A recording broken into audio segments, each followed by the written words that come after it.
What's up, dudes and dudettes in the arena? My name's Seth, and we are back again for another Trove patch notes.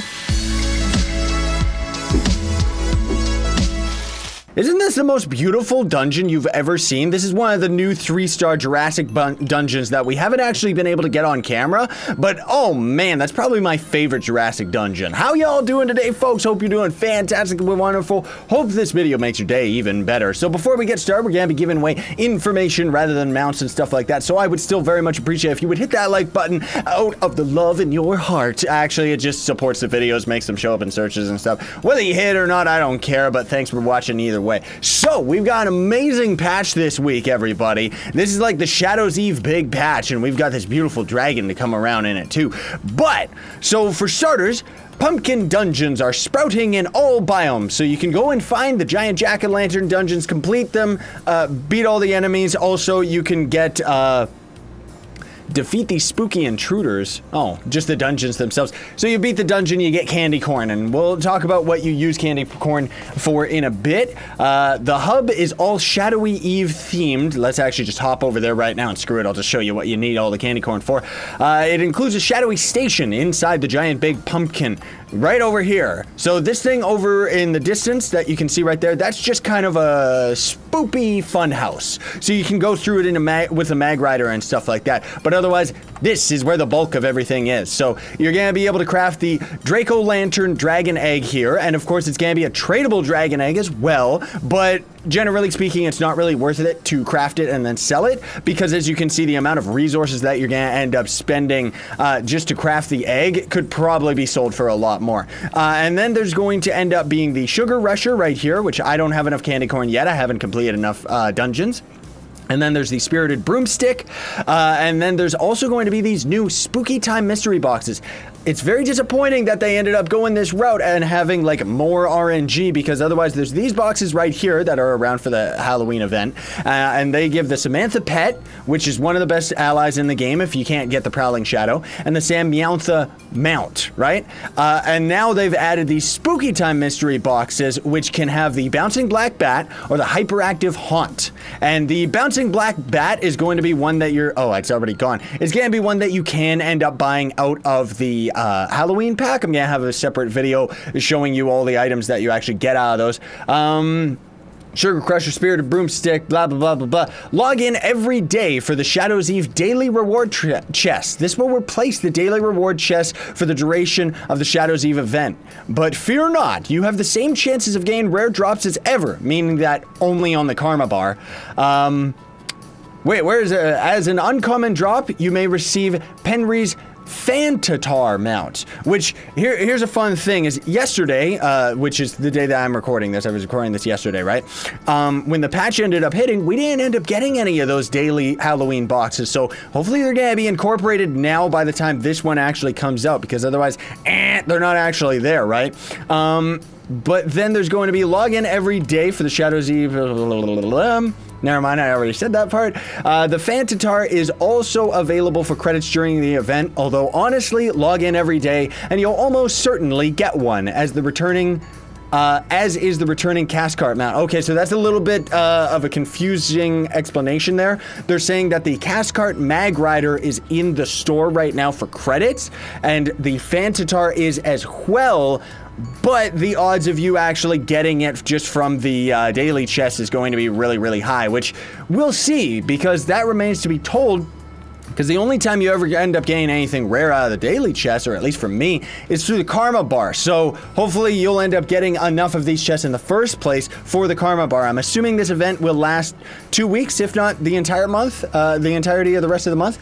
So you can craft the Draco Lantern Egg at the hub, or you can just pick it up the new pack. The new pack's guarantee of just the egg. I'll have a video about that. Some new event objectives are now live. Once you complete the Diamond Dragonite objective, these will appear, or once that one expires next week. Complete all of them to earn 10 Lapis Luck Bugs, 3 Empowered Gem Boxes, and the unique Bitten Kitten mount, which I can't really do that one right now, and I can't actually say anything about it because I'm still doing the Diamond Dragon event right here, which we'll talk about that in a minute, because otherwise, I mean, that's pretty cool. That means that there's gonna be a couple other extra quests, or maybe a golden thread after this one is complete, right? Then there's going to be spooky things are afoot and afloat. Do you see ghosts? How suspicious. I'm assuming that means like every now and then you'll see when people die or respawn, you're gonna end up seeing a ghost of your character that ended up just dying. So I guess it was actually something on purpose. A lot of us thought that it was a bug, mostly me. This event will run through the end of October and culminate with a special bonus 9th life just for logging in on October 28th. Oh, woohoo, 9th life. That still is worthwhile. Easy to use modding. So this is kind of interesting here, folks. They already ended up incorporating this. Now, this is it's a little bit back and forth here, but it says it's now easier than ever to use community created mods to enhance your game. Actually, no. Using a mod loader is still way easier than doing this confusing method. So you're simply going to place a .t mod file, I don't even know what that is, into the new mods folder in your Trove installation directory to mod your game. Enable and disable these mods via the escape menu. So you go over here, go into the mods. You don't have any mods yet. To add mods, simply place the .t mod file in the mods folder in your Trove installation directory. What's a .t mod file? I have no idea what that is. Is that just some new way that you can save voxel files or something like that? Seriously. So I'm gonna do a little bit more research into that. If it's something really, really confusing and a lot of you actually want me to do it, I can throw up a quick little tutorial about it, but otherwise it's pretty self-explanatory. So let me know in the comments whether or not it's too confusing for you and I'll try and come up with a tutorial. Then they also have the Diamond Dragonite, which is the new Diamond Dragonite Shards, which are these little puppies right here. Where are they? Do I have any in my inventory? No, I don't. Okay, so you can now craft a Diamond Dragon Egg at the Dragon Crucible by using these Diamond Dragonite Shards, all right? So the way that this is going to work is, for right now, I think it's going to be every day there's going to be a total PR power rank contest, right? I'm so close to 150, I really gotta get grinding and try to forge up some of my gems on my alt classes just so I can get that extra 10k PR. But anyways, depending on your ranking on this, you're gonna end up getting X amount of Dragonite Shards per day, right? So I'm getting 3 Dragonite Shards a day. If I can boost it up to 150, I'll be able to get 4 a day, which doesn't really seem like that much, especially when it costs 400 to craft one of these dragons. I know, it's insane. And then there's going to also be this crazy event that's going on right now. This is temporary, whereas the power rank contest is permanent, right? So the Diamond Dragon Egg event, or Diamond Dragon event, I guess, the way that you end up doing this is you just complete dragon challenges. And you know how when you complete a dragon challenge, there's 3 different tiers, right? So for every tier, you're gonna be getting 1 point for the Diamond Dragon event. So if you complete an entire dragon challenge, you're going to get 3 points. So I mean, it still means that you're gonna have to be logging in every hour so that you can end up grinding that up, but at least that's not really that big of a deal, and you're gonna get 50 dragon shards. And they do mention that this event may end up coming back sometime in the future. I would actually like it if this was a weekly thing, because, I mean, as it stands right now, we're gonna be waiting like pretty much the same, like pretty much an entire year if you wanna get all the Diamond Dragon eggs. Like, it's absolutely insane. And the devs have also mentioned that they're going to be adding new elemental dragons, new Diamond Dragon mounts. Does that even make sense? They're going to be making new things that you're going to be able to craft out of the shards. So you might actually just want to save all your shards rather than crafting a Diamond Dragon egg. I know, right? Then there is also going to be, outside while you're farming and stuff like that, there is a very, very rare chance of finding a dragon or a Diamond Dragonite pouch. So near as I can tell, and from what I've talked with everybody about, it seems like, it doesn't say it in the patch notes, so don't quote me on this, but it's only a drop in U9. Near as I can tell, it only drops in U9. I haven't seen anybody else get it, and even if you can get it in U6 or something like that, the chances of it dropping are probably just insane. So let's just assume that it's just U9. I don't know though, but either way, what that is going to do is, let's see if we can actually get a look at one right now if they haven't already sold out. There we go. So these are insanely overpriced because these are tradable dragon shards. Now, when you end up opening these, you're gonna have, do they actually say the chances? No, they don't. So you're gonna have a guaranteed 10 Dragonite shards, or I think it goes up to 20 because, you know, RNG on RNG, right? That's Trove for you. But they're insane right now, and they are insanely pay to win as well. Because for any of those psychos out there with millions of dollars, you can actually get one Dragonite Shard or Dragon Pouch, whatever. The names of these things are just insane. You can get one of these pouches from one of these packs. What does it say? Once opened, this grants 10 Dragonite or Diamond Dragonite. Oh, maybe they changed it. Maybe there isn't a chance for any additional Dragonite shards or whatever. I don't know. Who cares anyways? So the new to the store, there is a new one-time purchasable Dragonite Mega Pack in the store. This sucker right here, which is a pretty good deal for 20 bucks, honestly, because you're gonna end up getting 5 empowered gem boxes. Devs consider those an insanely rare item, but we all know that those things are poop. But you're gonna get 100 gem booster boxes, which that's a pretty good deal for 20 bucks, and 100 diamond Dragonite. So it's gonna be helping your chances of getting that much closer to the 400 that you're gonna need to craft something, right? So at least it's there, and at least if you end up buying this and grinding out this, you're gonna have at the least 150 shards right off the hop, right? So very much going in the pay to win method.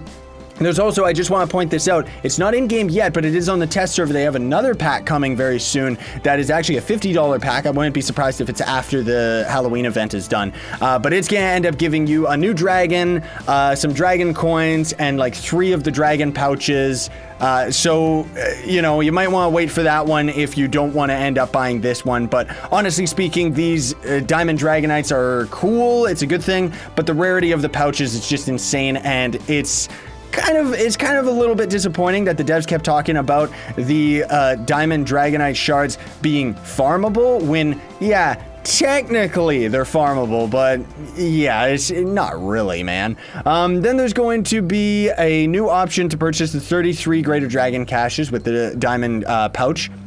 The spooky swag bag, which I'll put a video, well, I was gonna say in the description. I'll put a card in the top right as soon as that video is available. I'll try and get that one out today as soon as possible, showing off all the things that you get out of that pack, because you actually get a few costumes, a couple mounts, and if you don't want to or don't have the funds to end up crafting the egg and then crafting the mount on top of it, you're gonna end up getting the egg, from the pack. So, you know, it's a $10 pack. It's actually an insane deal, like seriously.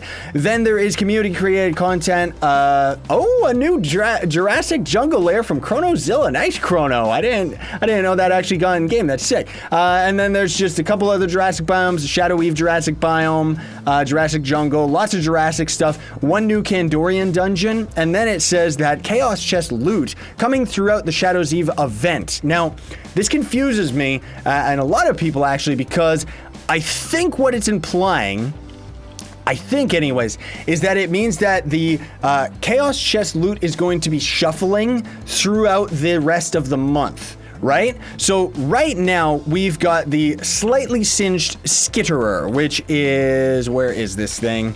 Skitterer. It's just a normal spider, but it's on fire. It kind of looks like a fire termite. It's pretty cool though. But they also say that there's going to be the Accursed Arachnid and the Never-Ending Necromancer, which is a new Griffin mount. Now, as near as I can tell, I haven't seen anybody selling any of those, and I haven't seen anybody using them in-game outside of people that got promo codes, right? So what that tells me is that those extra mounts, the other spider and the new Griffin mount, are probably going to show up next week and then the week after that. I'm assuming in the Chaos Chest. So right now, it's not worth it to end up like opening anything outside of just buying this mount. And most of all, I'm talking about the people that have golden Chaos Chests. It still is not really worth gold Chaos Chests. Maybe save those for when the Griffin gets in, but otherwise it's a Griffin, so I'm assuming that the RNG on that, which is random chance if you don't already know, I'm assuming that the chances of getting that are going to be absolutely insane, because it always is, right? So they got additional updates. The clock tower in the, this is funny. The clock tower in the City of Bones Shadow Dungeon has been updated to make travel, wait a minute. Which dungeon's that? No dungeons have names, devs. Like seriously, we can't press escape and see, oh, we're in the City of Bones. Now, I'll try and explain this as best I can, but there was one of the shadow dungeons where you had to pretty much spiral your way up and climb up like an insane tower. They changed that completely where you just climb up a little bit of platforming, take a portal, you're up at the top. It is actually a lot better. You'll see it when you go and find it. Challenges and objectives now show the name of the reward being earned. I guess they didn't before, not like I kept challenges on that often. Rally Blade is now more likely to match you with adventurers that are playing rather than people that are just AFK and hanging out. And I guess once they've been away long enough that their character starts sleeping, the Rally Blade's not going to teleport you to them. I don't know. The charge-up attack used by the tribal humanoids in the Jurassic biome has finally ended up being properly patched. They said that they patched it last week. I guess they did it this time. Pegasus wings are now less transparent. Now, it's funny that they only mentioned the Pegasus wings because there was a lot of VFX that were actually very messed up since recent patches. There was the fire aura for the stellar aura hat. There was the sun from the sun and moon aura. And then there was also the mastery ball. Almost anything that had to do with like one of the newer, more fancy VFX was not really working. So they fixed all of those on top of the light Pegasus wings as well. So that's really nice that they ended up doing that. The welcome screen, this is kind of weird, but the welcome screen no longer displays your total chaos factor. Don't exactly know why they ended up doing that. Maybe it secretly took a lot of code or resources to do that, but now you actually just access it from your character sheet, way down here at the bottom, chaos factor. I mean, I guess it's fine, but it's gonna confuse new players, that's for sure. Then there is also starting classes are now limited to only the most 8 accessible classes. Class coins and other methods of acquiring classes work as normal. So I don't know what that means. I wish that they would have actually said specifically which 8 classes are available as starting classes now, but how many classes were available for a starting character? I haven't had a new file on this game for like a million years. I'm still waiting for the console release, which is hopefully right around the corner. I'm assuming maybe actually sometime in November, just because on the PTS, the test server, they actually have on the welcome screen, coming soon to consoles. So that either tells me that's in November or December, which is, I mean, I guess they're going for a Christmas release because, you know, got to get all that bank, right? But either way, I don't know what the new starting classes are. So if you're a new player, let me know in the comments because I like knowing all the info and stuff like that. Kicking from Cubeworlds should finally work again. And they at least were funny about that one because, yeah. So what ended up happening was they ended up, last week they fixed it because normally random players that weren't a part of a club could kick people that were a part of a club.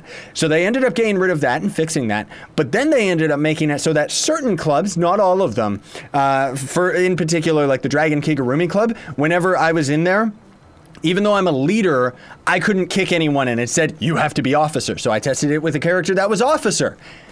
Couldn't kick anybody. So now they've actually worked that all out, which is great. A relatively common crash involving using the mining laser has been fixed. Fixed a Mac client being unable to play the intro videos with multi-threading enabled. Multi-threading sucks anyway, so hopefully they still are going to fix that out. /zone restrict should now finally work, and it is, because otherwise, if you didn't know, folks, we weren't actually able to change any of the biomes. It was all messed up. Only the leader could change the biomes. Now, you can see that the map is still all broken and not showing all the proper icons, but a lot of that, hashtag confirm, is to do with the fact that the devs are kind of setting up the underlying code for Clubs 2.0. So they're going to be doing a huge overhaul to all the clubs and stuff like that, like the club controls, club menu, and everything like that.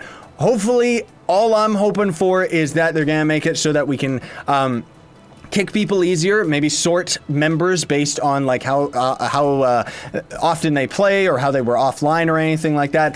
Hopefully a little bit more options to prevent griefing, and I would really hope that you could set individual restrictions for biomes, meaning that, oh, let's set it up so that Nintendo Gamer can only build in the main biome right here or something like that, you know? Just as an example.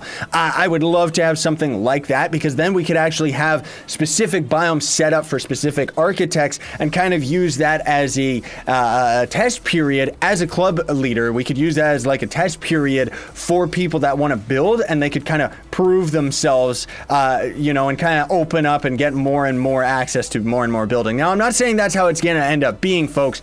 I wouldn't be surprised if it's poop, but I'm just saying that hopefully they end up doing some big overhaul like that. Stellar Aura VFX now disappear when you die instead of a floating around your tombstone. Okay, I mean, that was kind of funny, but whatever. Fixed projectile targeting in PvP, whatever that means. Iguana and Sarcophagus, I don't know. NPCs should now drop their correct trophies, and fixed a bug where Shift plus the mouse wheel didn't rotate blocks while in build mode.